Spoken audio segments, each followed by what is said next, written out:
Do you belong in a cage? We're able to roam freely because of the Constitution, but animals don't have these rights. If animals are born into a zoo, they spend their lives eating, drinking, and sleeping in a cage.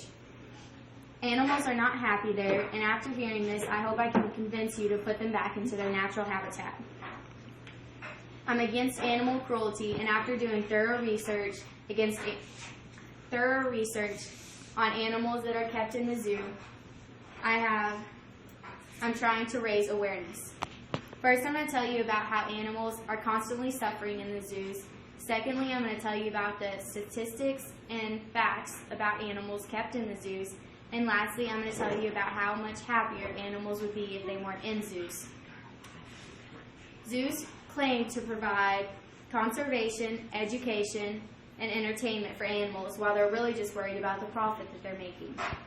The CAPS stated that last year, 200,000 animals were surplus or killed because of the over amount of them.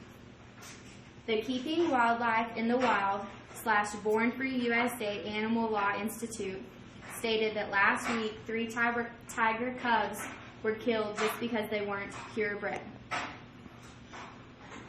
People claim that we want to have zoos so that we can observe animals, while really the animals that we are observing, when they're kept in their cage, it makes 72% of them mentally retarded, so the information that we are getting from those animals is therefore inaccurate.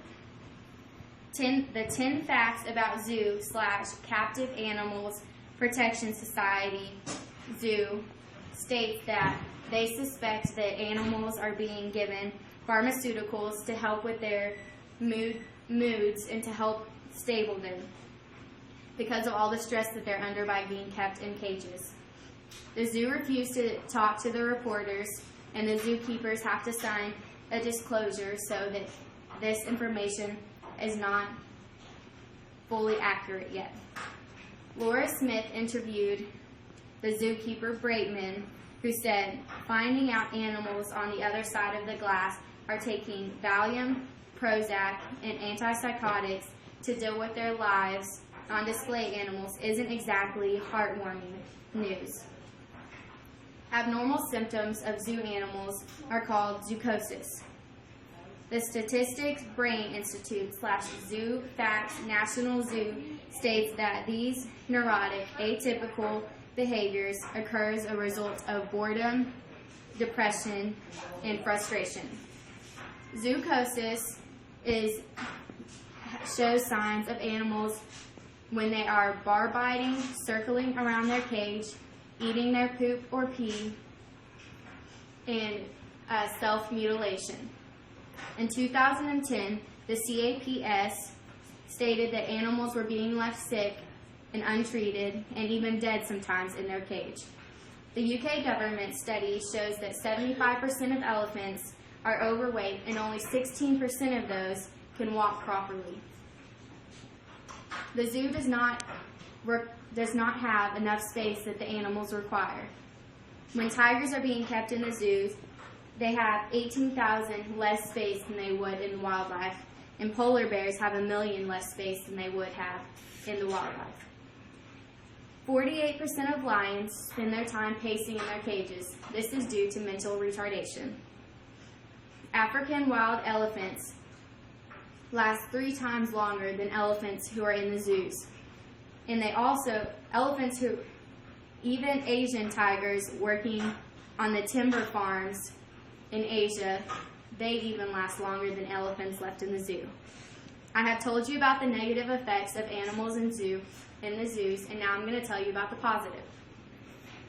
Animals who are in the zoo go through depression and mental retardation, like I told you, of them circling around their cage. If we let them be free, they will be able to roam freely and do as they please. Everyone in Texas, this